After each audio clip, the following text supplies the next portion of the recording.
You're listening to a podcast by the Center for Action and Contemplation. To learn more, visit cac.org. Yesterday, I took my kayak out into the Everglades.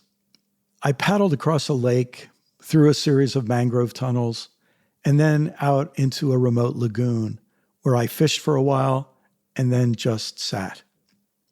My little boat rocked in gentle waves. An alligator surfaced and upon seeing me, gently submerged and swam away. An osprey hovered, curled like a fist, plunged into the water, and then rose, shivering off spray, a fish wriggling in its talons. Then all seemed still for a while, with only a whisper of wind riffling the lake. A swallow-tailed kite appeared, swooping and soaring in silence just above the mangroves, a graceful miracle in motion. I felt full. I simply needed to be there for a few hours out in the wild, just to listen, watch, observe. All the more because I've been hunkered down in what I call the writing cave, a place where I am deep, deep, deep into words, the words of this book, in fact. I felt I needed to shake off words, just as that osprey had shaken off water. I have a theory. When our ancient ancestors developed the capacity for language, words became increasingly all-encompassing. Words became not only our primary way of engaging with others socially, but they also became the tool by which we each conduct our own inner dialogue. Language became so powerful, both interpersonally and intrapersonally, that the web of words in our heads often felt more real to us than the web of life outside our heads. Language, we discovered, was a tool we used to describe reality, but it also could become a substitute for reality. We might say it was the original form of virtual reality. Christianity evolved as, among other things, a language, a set of words pointing to a set of ideas. This language was necessary to liberate people from another language, the language of empire and domination. This liberating language evolved and shaped the inner architecture of generations of Christians, furnishing them with foundational terms like sin, grace, and salvation. These terms were woven together in stories, and the stories were woven together in a framing story, another phenomenon of language. But like everything, language evolves, meanings modify. What once was liberating can become a cage in which we pace, dreaming of freedom. Many people today are pacing the cage. Old Christian words have been emptied of their substance, or their original meanings have mutated. The old framing story doesn't fit the reality we experience and feels instead like a conspiracy theory or manic fantasy. We can't help but feel that the language of Christianity creates a make-believe world, a rabbit hole, an alternative reality where angels and demons are real, but climate change and evolution aren't. The gap between actual reality and the Christian linguistic reality stretches our credulity to a breaking point. That's why many can no longer stay Christian. And that's why many of us who choose to stay Christian must deconstruct the Christianity we inherited and shake off much of its language. Well, I'm really super happy to be in conversation today with Todd Wynward. Todd, you and I met some years ago. I remember meeting you, I think it was at a CAC-related event, although it may have been somewhere else. But you have a much longer history with the Center for Action and Contemplation than I do. And I wondered if you could just introduce yourself and tell us a bit about your story with the CAC. Thanks, Brian. It actually was the first Wild Goose conference that you and I met. You had blown me away with everything must change. And I was an aspiring author who was just starting my own book, Rewilding the Way. And you were kind enough to walk and talk with me for a good long 10 minutes. And that was a gift. So, but I'd been searching for authentic and emerging transformative Christianity for quite some time. And yeah, when I was a young 23-year-old, I had a chance to go to this new place called the Center for Action and Contemplation in Albuquerque, New Mexico, where I told a young Father Richard Rohr had just started up something transformative. And so I was able to attend and immerse myself in what they called the School for Prophets back then. And it was an immersive multi-month residency. It blew me away. It was a transformational, immersive catechesis for me as a young lad. That's fantastic. So with that, I promise you, my math isn't good enough to figure out your age, but this would have been the early 1990s. Is that about right? That's right. Very good. Something happened between then and when we met, and you wanted to talk about, and you were writing a book called Rewilding the Way. Tell me about your connection with the wild. On the book notes, you're supposed to, as an author, write something that makes you different from other people. And one of the things my editor suggested was that I write that I spent more than 1,000 nights outdoors. I've been an avid wilderness leader, trip expedition planner. I've started public schools with an outdoor emphasis. I've worked with Outward Bound and Knowles, the two outdoor trek companies. And when I was in my early 20s, actually encouraged by the CAC at the time, I created something called Peak Experiences. As a zealous 23-year-old, 24-year-old, I wanted to bring people into the outdoors to help have transformative spiritual experiences that would lead to social change. Say that again, to have transformative spiritual experiences that lead to social change. That's it? Yeah, this idea of the inner and the outer, and that the inner spirit changing, having a mountaintop experience or a desert rewilding experience might cause people to have a different social agenda. And so I found that ever since I was a high schooler in California going to summer camps, I found the ability for the outdoors, for fire, for rain, for earth, for air, to bring us back to an elemental relationship with seasons and with the earth. Tell me a little bit about your traditional religious upbringing and how that connected or didn't connect with your experience of the sacred in the wild. I grew up in a polite Presbyterian church. I guess the Frozen Chosen would be kind of the nickname that we might give it, with a lot of, fear, sex, drugs, and rock and roll were all taboo. So somewhat evangelical. I grew up and had an earnest heart for Christ, maybe like yourself in my early teens. But I found that everything in my life felt very manicured and commodified and terraformed by humanity. And I longed by the time I was 18 to go to wild spaces. I began going to college up in Portland, Oregon, sea kayaking and wilderness tripping. And then that was the beginning of it all. So for a young guy, you and I have so much in common in this way, but for a young guy, part of that is just adventure. And there's something exhilarating and exciting and is deeply, deeply wholesome about that kind of adventure. But part of that for you, there was a spiritual dimension to it, I guess. Can I ask you to speak some more about that? Yeah, well, I began to look at Jesus's own life as a pattern, and I began to see his own days of testing in the wilderness. And it really connected with my own immersive, as you know, the wildness, you get into undomesticated space where you're not in control and you have to adapt and respond. And I love what I think it might have been Belden Lane's first said, but something that, the desert and the wilderness is where you learn what you fiercely love and what to fiercely ignore or resist. And so then I began to look at the desert fathers and this leaving Babylon or leaving exile or leaving the Roman Empire.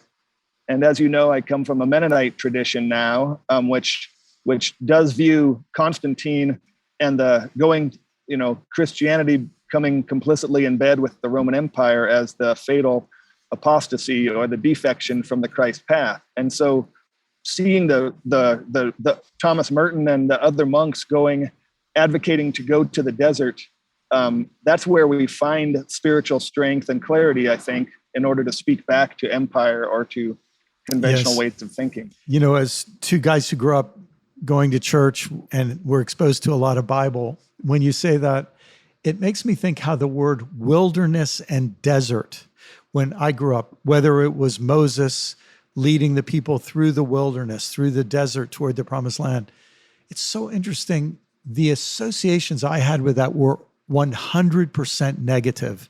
And one of the things I've wondered about is how different it would be if we translated wilderness as the wild, and that we were to say, look, in the Middle East, if you're not in a city and if you're not on a farm near a river, the wild is the desert, you know?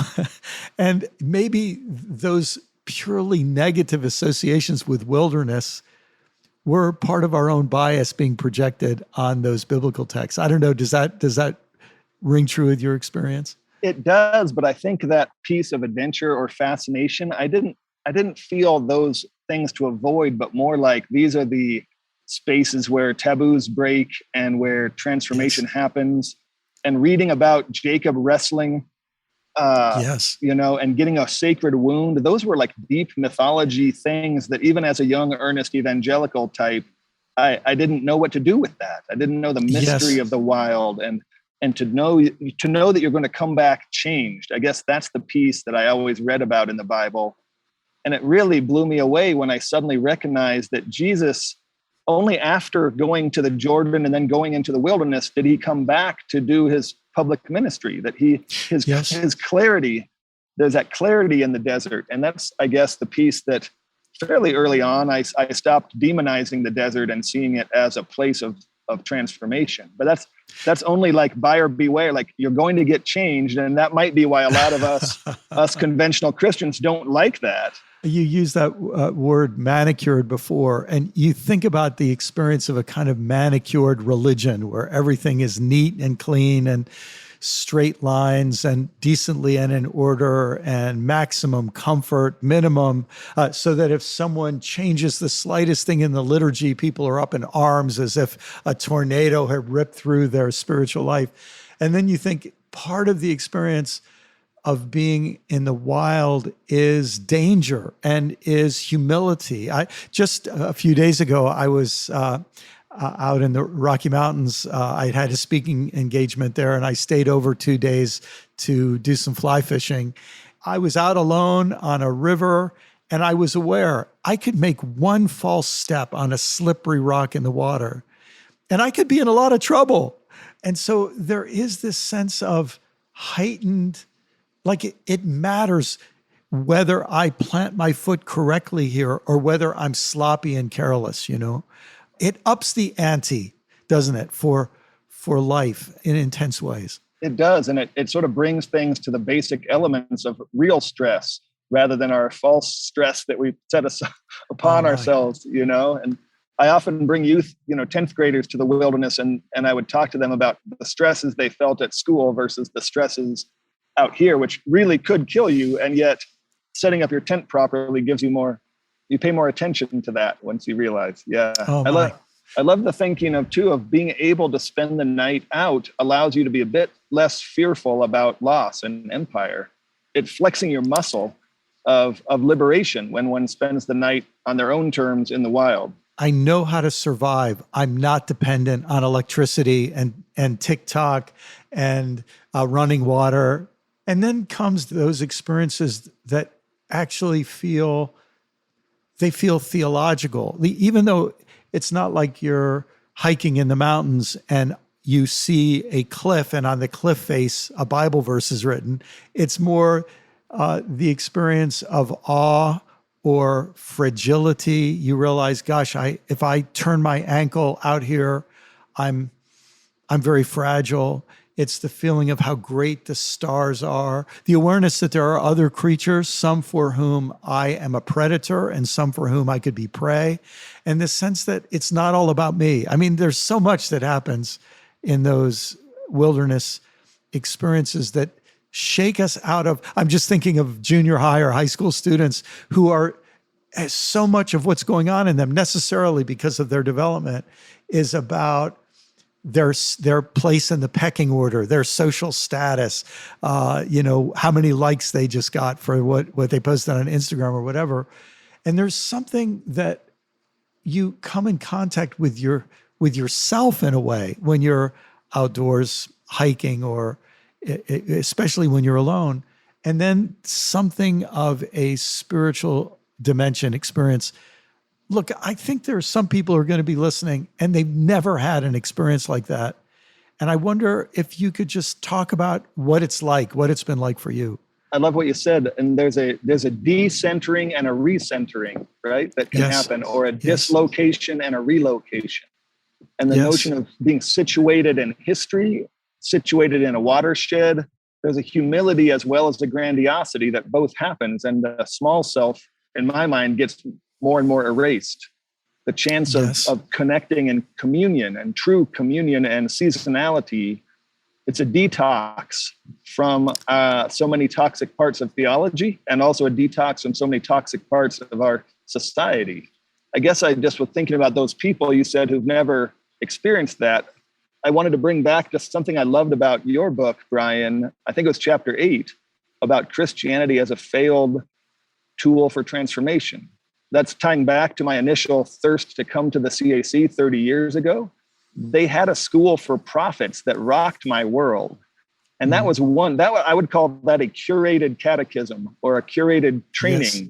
In my own book that I wrote, Rewinding the Way, I discovered that the early Christians might have had up to 3 years of experiential training before they were called a follower of the way. It just blew my mind to imagine, what would that look like? And so on one hand, to have a curated, planned, creative training by mentors at the CAC was mind-blowing.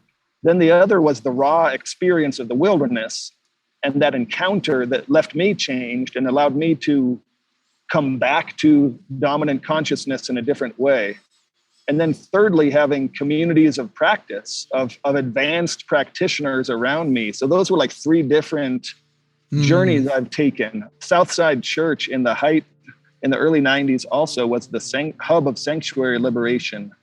And I was able to be part of that community for 2 years with John Fife, and they were protesting our own government and putting signs up saying, we obey a bigger law than exporting these refugees back to their homes to Faith Death Squad. So the combination of Richard Rohr and the CAC, raw wilderness experience, and sanctuary and liberation movements and Latin American theology, those were all wilding for me. Those were incredibly incubating for me.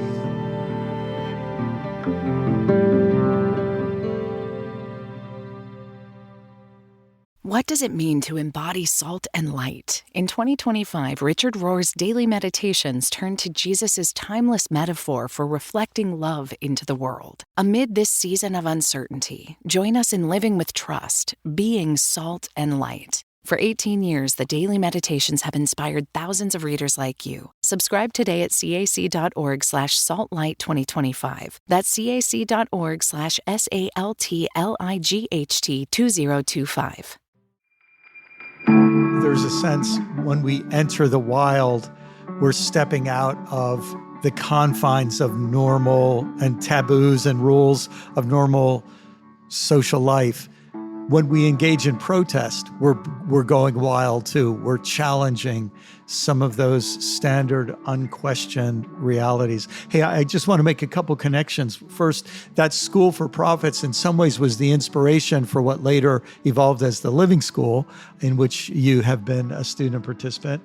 And the fact that you went from this experience that talked about the inner life and inner transformation to social activism is just also a reminder of what Richard Rohr often says is the most important word in the CAC's name, which is the word "and," Center for Action and Contemplation, that we're trying to put those, that we don't want contemplation without action or action without contemplation. We really see the two of them needing to be yoked, married, like 2 wings on a bird, so to speak, that they really go together. You mentioned that chapter 8, Todd, about the lack of transformation that we see in a lot of religious people, including, let's be honest, a lot of clergy. I mean, it seems like every week there's a new scandal that comes out that shows us that behind the curtain or outside the pulpit, we often see that the shiny image wasn't backed up by a life of integrity. And this sense that when the structures of our religion aren't working to bring about that transformation, we need to be jolted into some disruptive experience that also has a new curriculum. I want to go into sort of two different tacks here, but the first is I'd like to ask you, when you're out in the wild, how would you describe the experience, the curriculum that you're exposed to? And then the second question is, you've also been involved in taking very, very seriously your geographical place. And so I wonder if you could talk about both of those. You can mash them together or talk about one and then the other. But it seems to me this is all part of the curriculum of a real life of transformation. Yeah, I think in particular, learning how to become a person of place is the new curriculum for myself. And I was just reading, thinking about your book and what it said about what's the effect that Christianity is having on economic inequality, racism, divisiveness, global ecocide. And for me, defecting from the consumer narrative that says I can have anything I want at any time I want and throw it away in any way I want, becoming a person of place, a watershed way person. And that's the curriculum that I've designed, with Ched Myers being my inspiration and watershed discipleship, is this idea of how do I learn as a colonizer, as a settler? How do I settle well?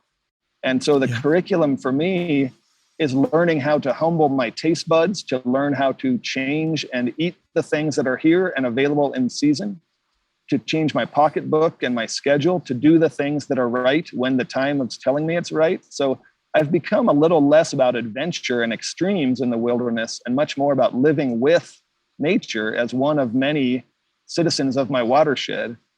So this idea of apple harvesting and pressing when it's time to do that, planting garlic in late fall when it's time to do that. We do a water blessing in the spring when the freezes are done and the water is now flooding back into the land. And to be able to honor the 1,000-year-old Taos Pueblo tradition and then the 500-year Hispanic acequia tradition, waterway tradition, is a beautiful honoring of cultures here. At this stage in your life, that work of deep embeddedness in a watershed and in a place with history, this feels like it's an essential part of your ongoing growth as a Christian disciple. It feels like this is part of what's teaching you, informing you, and shaping you. That's right. I think I've matured into being a person of place. And I love how that is an antidote to the racism, the economic inequality, the ecocide, and the conspicuous consumption that we have. Yeah, my path as a Christian has caused me to become rooted in place. And it's my own metanoia, my own conversion from the kind of, as Jim Wallace has said in the past with Sojourners, that when you convert to something specific and away from something specific. And for me, the path to local, becoming one member in a watershed among many creatures and denizens, learning to apple press when it's time to press apples, to go and bless the waters when the waters come. I've been able to live into the traditions and be welcomed by the Pueblo people here in Taos Pueblo who honor the waters as they come back, and the 1,000-year tradition that they have, and the 400-year tradition that Hispanic acequia people who have lived agriculturally. I'm learning from them how to be a person of place that feels like communion. It feels like what Christ would do rather than what a consumer would do, and an exceptional greedy one that I used to be. So that's been my conversion. So you are, in many ways, exemplifying and giving kind of a specific, your own life experience of this struggle that I tried to address in this book, Do I Stay Christian? this feeling that I can't just keep going through the old program of Christian life. It's not enough for my spiritual life. It's not making enough difference in me. I'm not making enough difference in the world. And so you've gone on through this process first of spending so many nights sleeping out under the stars and reconnecting with the wild world. And then in more recent years, embedding yourself in a place, including connecting with the indigenous people of this place before colonization, in a sense, tapping into the wisdom that they're so generous to share, and connecting with the rhythms of the seasons and part of what it means to be a living creature in an environment. I think this is something that certainly rings true with me and with so many people that I know. I love that you and I are so similar in that way, in that we both are learning to settle into place. And Robin Wall Kimmerer, the author of Braiding Sweetgrass, has been so instrumental to me about becoming a naturalized citizen. I've looked up the Immigration and Naturalization Service requirements for someone to become a citizen of the United States. And those same requirements I've applied to myself. Have I learned the law of the land? Am I a positive contributor to my community? And there's about 8. I wrote a small article about this that has gotten some traction here in town, because I don't dare call myself native, but I don't want to call myself a tourist either. I'm not just a visitor, and I'm not just a colonizer. And so can I be a naturalized citizen? That really is evocative for me and for many people who want to live well, who are owning all those burdens of being a colonizer, being a extractor. How do we live well again? It's a conversion to place. And so I love looking at the ancient Jewish covenants with the land, and the idea of the land having a Sabbath, of Jesus being baptized not in the Jordan, but into the Jordan. He became a watershed preacher and defender, I think. And I like thinking of that he had about a 30-mile region. I'd like to have that. Yes, Todd. Oh my, well, this has been such a rich conversation. I'm so grateful for the example that you are and the wisdom you've shared in your writings, and the example of this beautiful work that you're doing in Taos Pueblo. We'll make sure to put links in the show notes for this episode, because I really hope everyone will learn about what you're doing. And it strikes me that this is something that could catch on, isn't it? I mean, when you and Ched Myers began talking about this years ago and dreaming about where this could go, I think your hope is that more and more of us could experience rewilding, replacing, relocating into the location where we actually are, and learning how to be naturalized citizens of this little piece of earth where we live. Yes? Yeah, Brian, I think it's a real danger for those of us who have privilege to think about replacing ourselves by purchasing our little bit of land and maybe going on nature hikes, or going on a canoe every now and then into the waters around you, and imagining yourself to be one with, I think the justice element.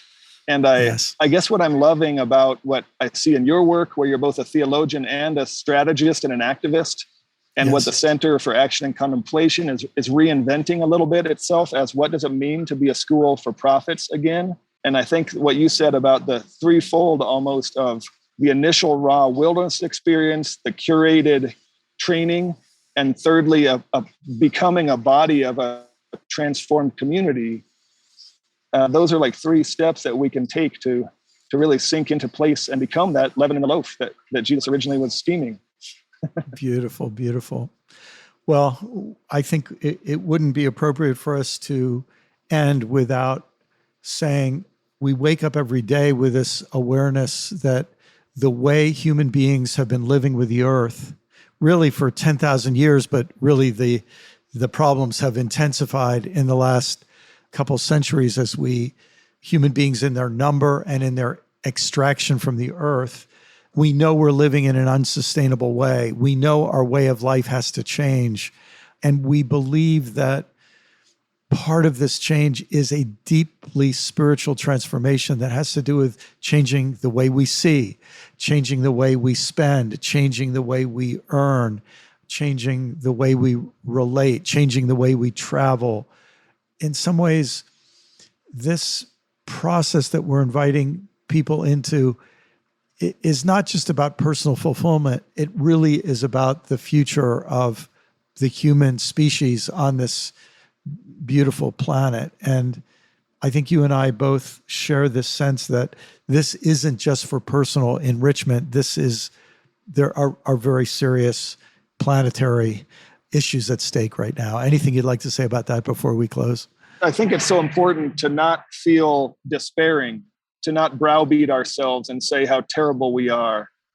There's been a lot that needs to change, but I love what the ancient church fathers called a conversion of manners. At any moment, we have the opportunity to drop the mindset of the colonizer.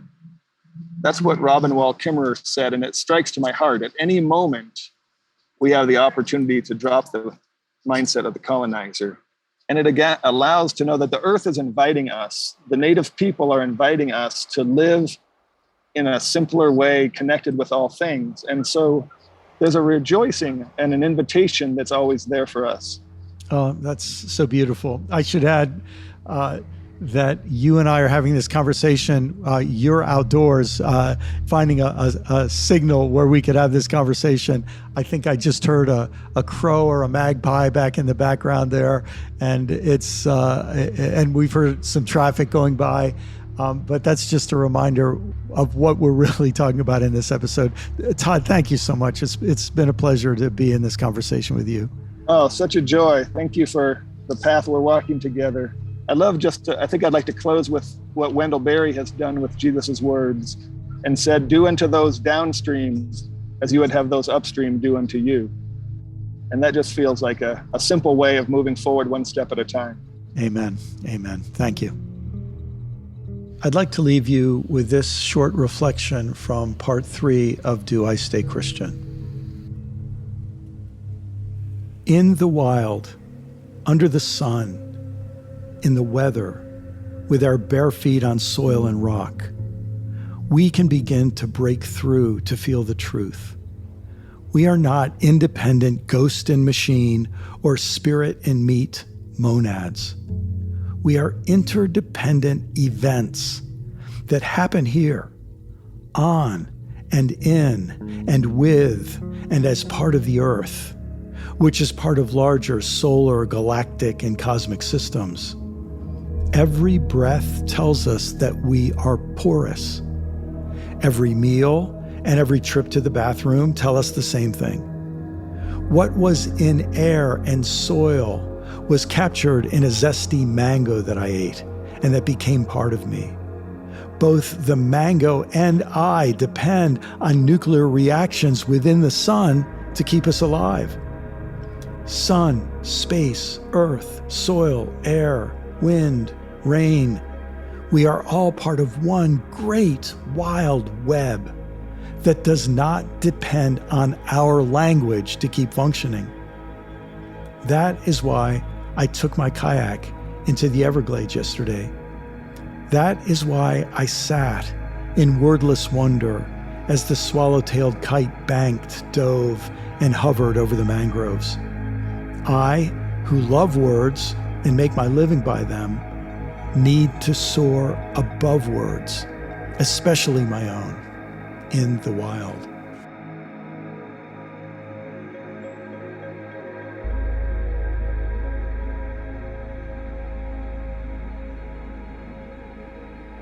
If this episode has raised questions for you, we'll devote a final episode in this season to responding to listener questions.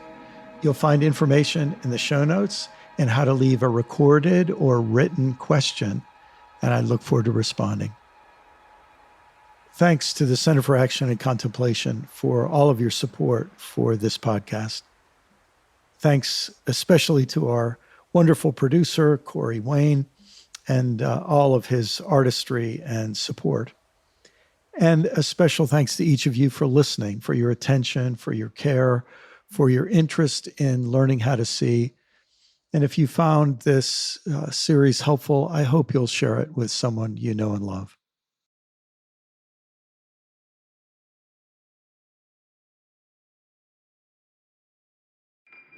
Do you feel called to walk a more contemplative path?